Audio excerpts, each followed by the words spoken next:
We have been in full-on tongue cancer surgery recovery mode over here, and things are going really well. Today I want to share with you some very wholesome plant-based recipes that we have been enjoying as a family as my husband recovers from tongue surgery.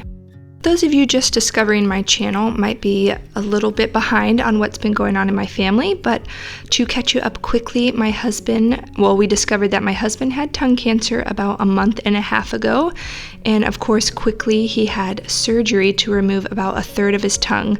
He was in a lot of pain, especially the week of the surgery, could barely talk, swallow, anything of that nature, but we are so thankful that he is doing amazing. He can basically say any sound that he used to be able to say just using some different strategies, and can eat any food that he wants as well. It just takes him a lot longer to eat. But this week that I filmed, we were eating a lot of soft foods, specifically soups. I could blend them into a puree for him or leave them with some texture for my family. So here I just whipped up a black bean soup. We had kind of already gone through quite a few different cuisines in our soups the week before, and so he requested a Mexican flavored soup. So black bean it was, and I will leave all of the recipes for these meals down below. This soup looks so boring and watery, but it was full of so much flavor, and my kids especially loved it as a dip with tortilla chips and yogurt for sour cream. And yeah, this was a delicious meal that the whole family loved. My kids are picky about soups. They love tomato soup, but I've been trying to find soups that all of the people in my family will enjoy, and this is one of them. So this is our new favorite broccoli potato cheddar soup. It's all vegan, made with whole food ingredients, and basically I just saute some onions, garlic, in a little bit of olive oil. I add in some vegetable broth and potatoes, and then I'm going to make my nacho cheese sauce, which is made with a base of cashews, lemon juice, a little bit of soy sauce for some umami.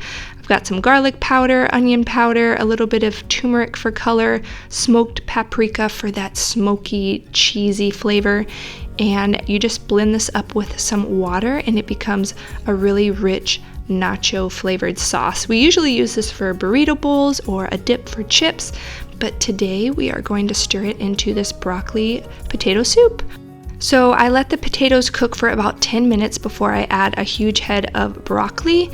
Let that steam for a little bit until nice and soft and fork tender. And then you can leave it very textured if you want, but I add in that nacho cheese sauce, stir it all together, and then I take about half of the soup and blend it up just to make it super rich and creamy. And yeah, this is a soup that we have been enjoying on repeat, and the fact that my daughter loves it and says it's a winner is saying something. So it's definitely a really rich, hearty soup, which is exactly what my husband needs as he lost quite a bit of weight recovering from surgery and living off of a feeding tube for a little while. So we are trying to chubbins him up, as we say. So this soup did that very well this week. I completely forgot to share a final clip of this soup plated in a bowl, but it was delicious and we enjoyed it all week long. Next up, I'm showing how I am cleaning my Instant Pot bowl and the silicone ring that goes in the lid, because I'm going to be making some cashew and oat milk yogurt. This is a new recipe for me, and it is so exciting and so good and so easy. For those of you who have been following along on my channel, you know that I've been avoiding soy for quite a while as it affects my skin and gives me acne. So I have been really missing yogurt. Soy yogurt is such an inexpensive thing to make, but I can't make it. So I recently discovered a video where a lady showed basically how to make the brand Myokos, however you say that yogurt, and you basically make a cashew and oat milk, and you are going to blend that until super smooth, and then you heat it up on the stove until the starches from the oats thicken and you get a nice thick yogurt texture. And once you have warmed it up and it's gotten nice and thick, this is my daughter making an ice bath, because we are going to pour the thickened cashew oat milk into a bowl and stick it into an ice bath or on top of some ice just to help it cool down quite a bit. You want your milk or your thickened yogurt base to be at 110 degrees Fahrenheit or less before you add some yogurt from another batch or some store-bought yogurt, which will help turn all of this thick, creamy milk into a large amount of yogurt. So this was quite an experiment for me. I've never made cashew and oat yogurt, and the only kind of non-dairy yogurt I could find at my store was this, well, what I realized was barely any yogurt, sweetened vanilla oat yogurt from Chobani. The last ingredient after quite a few is vegan culture, so this actually didn't work the first time around, so I added in another brand that I found and did it a whole nother 8 hours, and it turned into yogurt. As you can see here, this is the first time, and I was smelling it, and to be honest, it doesn't smell great when it's warm, but if you know that it's tangy and you taste it, just chill it in the fridge and you will have a large batch of soy-free yogurt to last you all week. I love it with Wheat Bix and granola. It's so good. It's definitely overtaken my oatmeal addiction that I've had for years, so that is very exciting.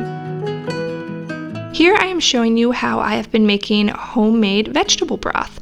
So as I cut up veggies, you saw this earlier in the black bean soup video, I have been storing my carrot peels and veggie ends and trimmings, and I put them in a Ziploc bag in the freezer, and once my gallon Ziploc bag is full, I make veggie broth.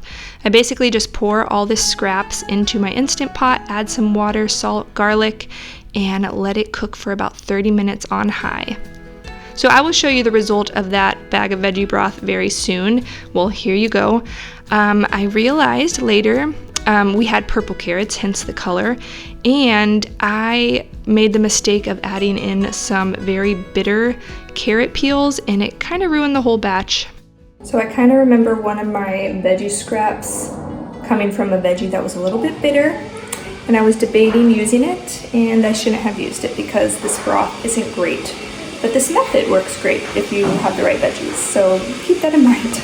So yeah, my hope was that I was going to be able to use my homemade veggie broth for this next soup that I'm making, which is a chickpea lemon orzo soup, but I had to use some store-bought. Lesson learned, don't put bitter, yucky veggie peels into your veggie broth. It's just common sense, people. And I should have listened to my conscience, but here I am sauteing up some carrots, celery, onion, garlic. All of these recipes will be linked down below because I have been rambling and not describing what I've been doing. But once those are soft, I add a bunch of veggie broth and some orzo and let that soften.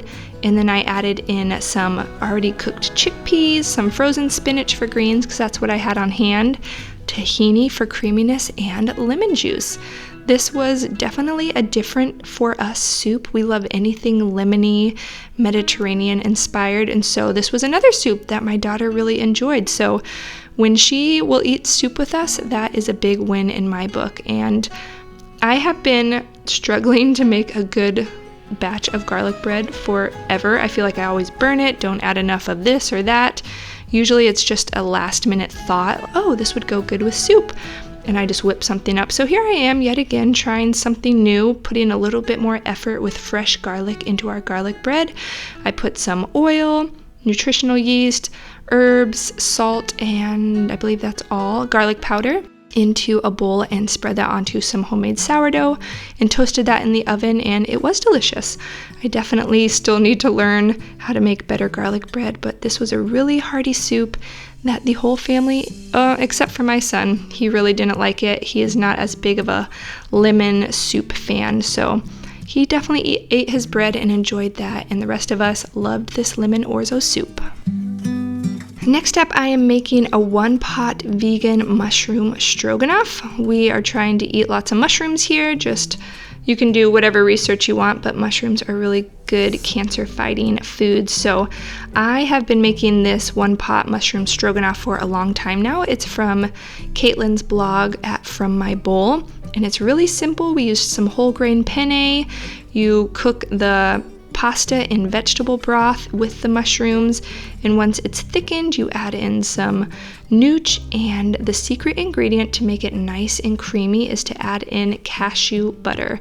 So instead of using cashew cream or anything like that, you're just going to add in some cashew butter to the thickened and cooked pasta, and it will get nice and creamy. This was definitely a runnier batch than I have made. I don't know if I measured wrong, but it was still really delicious. And then you added in some lemon juice for some tang, lots of salt and pepper, and yeah, just another winner. I believe I also added in some butter beans just for some kind of plant-based protein, but you could add in whatever kind of protein you desire. For some extra veggies to go with this meal, I had roasted up some broccoli. As you guys saw from my last video, we are eating a lot of cruciferous veggies in this house, broccoli being one of our favorites, as well as cabbage and cauliflower, but we are always adding some green veggies to our meals when possible. So this was a really hearty, filling lunch that kept me full for quite a long time. Another cuisine request from my husband was some Indian food, so Chana Masala, or however you say that. And so we are going to follow another person's recipe, which was always fun for me to try out different recipes. And I'm going to toast some cinnamon, cloves, cardamom, and a bay leaf in a little bit of oil until those start to sizzle before I add in some onion, garlic, and ginger and let those cook down until nice and soft. Then I just added in some chopped tomatoes that I had on hand, and then I just let that simmer until, again, nice and soft and warmed through and cooked down quite a bit. As you can see here, the juices kind of separate from the tomatoes, and then all you have to do is add in some spices. And here you can either choose to leave it chunky. Sorry, that's not the greatest word for describing food, but you can either leave it with some texture or you can take out the spices and blend it until nice and smooth, which is what I chose to do. So I just use my Vitamix for everything. It makes everything really smooth and creamy. And once I blended this until nice and smooth, I just added it back to my dirty pot, added in some home-cooked chickpeas that I've been making from dry lately. It's definitely a priority of mine to start cooking my beans at home to save money and yeah, just make some more food from scratch whenever I can. Once you add your chickpeas, you're going to let it simmer until it cooks down. We had it with some homemade fresh naan made with my homemade yogurt and some curry roasted carrots.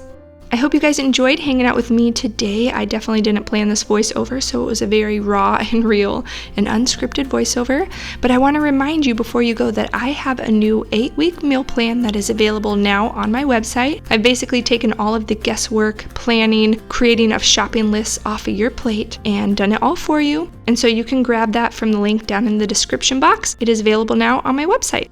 All right, guys, I'll see you guys in the next one. Bye.